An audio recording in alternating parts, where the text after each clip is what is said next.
You'll often find when you've been with a narcissistic individual that you were either never attracted to them but somehow ended up with them, and you're not quite sure how you ended up with them, or you were intensely attracted to them. You had a sort of infatuation with them in the beginning when you first met them. There was that sort of instant admiration for this person, instant interest and curiosity, and you found yourself deeply attracted to this person. And it's not until you're out of the relationship that you sort of think, how? Why would I? And we can also think that the more you get to know a person, the kinder and the nicer they are, the more attractive they become. And the more you get to know a person, the nastier they are, the less attractive they become. However, with narcissistic people, they tend to have ways of winning people over, whether those people were interested in the narcissist or not. And one of the first of these ways is the narcissist's charisma and charm. Narcissistic individuals often display a lot of charismatic charm, and this makes them initially incredibly appealing.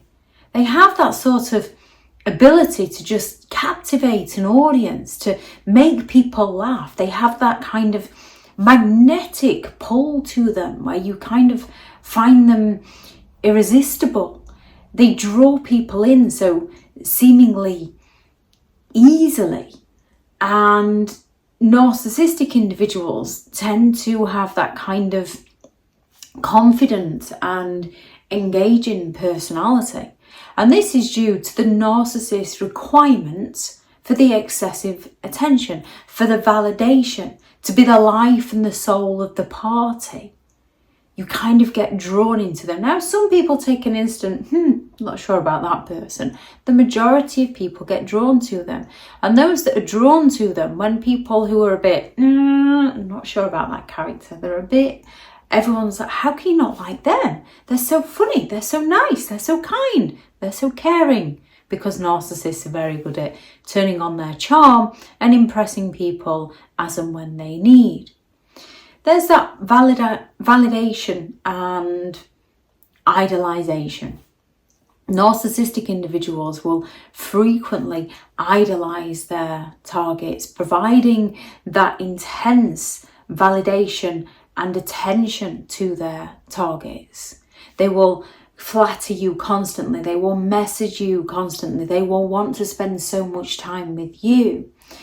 Due to a narcissist's requirement for that excessive attention, they believe that you want it too. And even if you didn't actually want it, once you've got someone giving it to you, it's very appealing. It's very nice. Narcissists then sort of use that validation and that attention, which creates a strong emotional bond to them.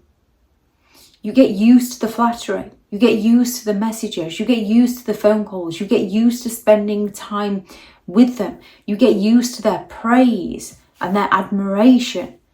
It's highly enticing to want to spend time around someone who's treating you so well, and it's incredibly fulfilling. We just don't realise that their intentions are coming from a place of exploitation or envy rather than admiration and wanting to see you do well. Narcissists tend to create a lot of excitement and drama, and even if you're not interested in drama, you often find yourself dragged into the drama with a narcissistic individual. And it's not until you hit that one occasion where you just start to begin to think, what circus have I entered into and how do I get out of it? Because what's happening is like something from a movie or a soap opera. This isn't life. And that's when you begin to create that distance. Narcissists can create a lot of excitement. They can be very dramatic. They can be very unpredictable. And it's the nature of the narcissist. It's the nature of narcissistic relationships. They can be thrilling. They can be enticing. They can be engaging. They can be exciting. Narcissistic individuals create a relationship on those highs and those lows, which can create the chemical addiction from the dopamine from the highs and the cortisol from the lows, as well as other things that get released within you, other chemicals that are released within your body when dealing with narcissistic individuals. The highs and lows bring that sort of excitement and that passion.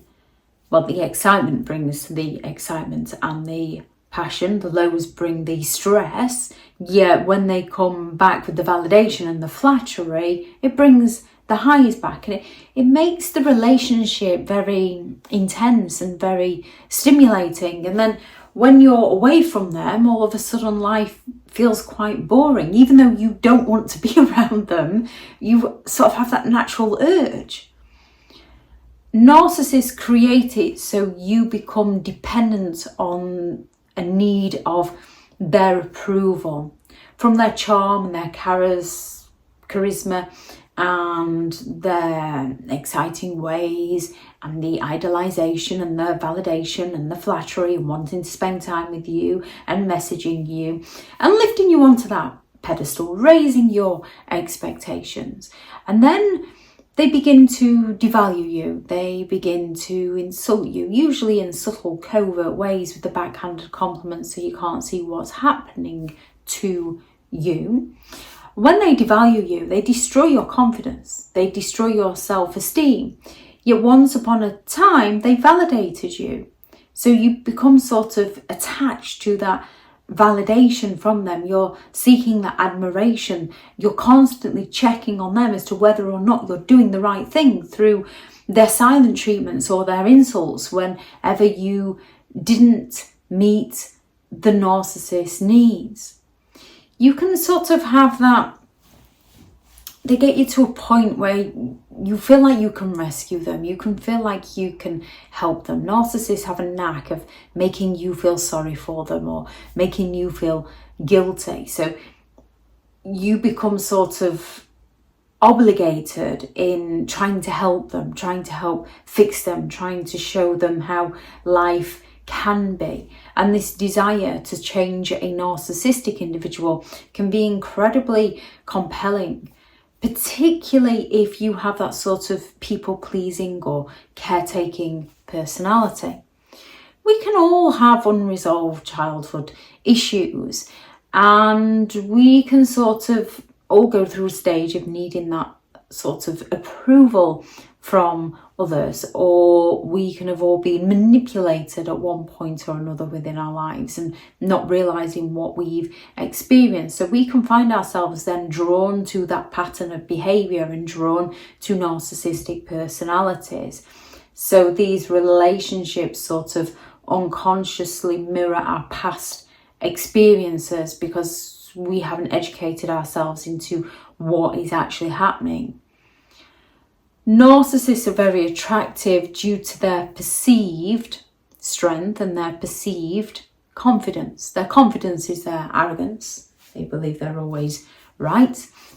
Narcissists often project an image of confidence and strength, which can be very appealing to most people. Most people can admire those traits in others. And if you have your own insecurities, they are even more appealing to see somebody with that strength and that confidence.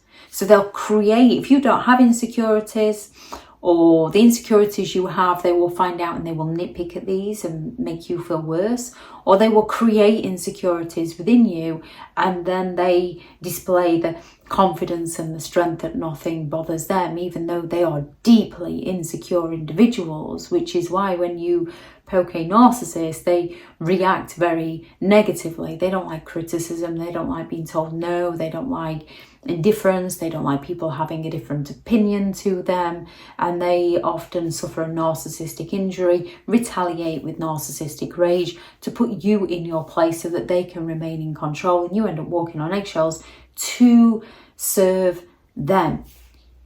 The strength though and the confidence is often quite attractive for most people.